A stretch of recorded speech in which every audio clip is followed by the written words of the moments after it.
ये कोई आम सुबह नहीं थी। जैसे ही दुनिया ने अपनी आंखें खोली, टीवी पर शांति शांति के नारे गूंज रहे थे, लेकिन ईरान और इजराइल के आसमानों में मिसाइलें बरस रही थी। जो युद्ध खत्म होने वाला था वह और भी भयंकर बनकर सामने आ गया।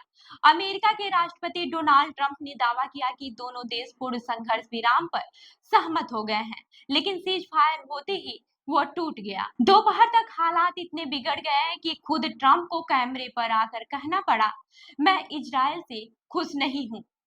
ये वही ट्रंप है जो खुद को डील मेकर और शांति का मसीहा कहते हैं, लेकिन इस बार उनकी योजना फेल हो गई। इजराइल ने उनकी बात नहीं मानी और कुछ ही घंटों बाद फिर से हमले शुरू कर दिए।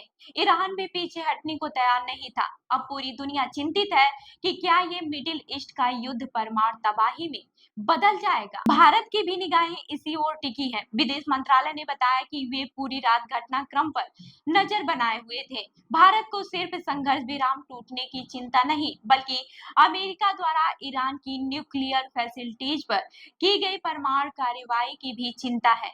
जवाब में ईरान ने कतर में अमेरिकी मिलिट्री बेस को निशाना बनाया। दिल्ली की खुफिया एजेंसियां सतर्क हैं और विदेश मंत्रालय ने कहा कि क्षेत्रीय सुरक्षा व स्थिरता बेहद जरूरी है।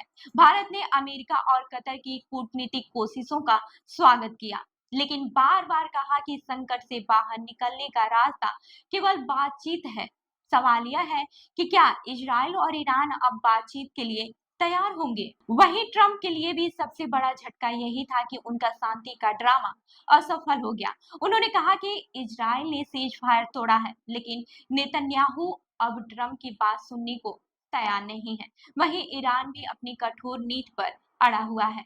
अब सवाल यह है कि क्या ये लड़ाई नो रिटर्न पॉइंट पर पहुंच चुकी है। कतर और जीसीसी देश भी सतर्क हो गए हैं।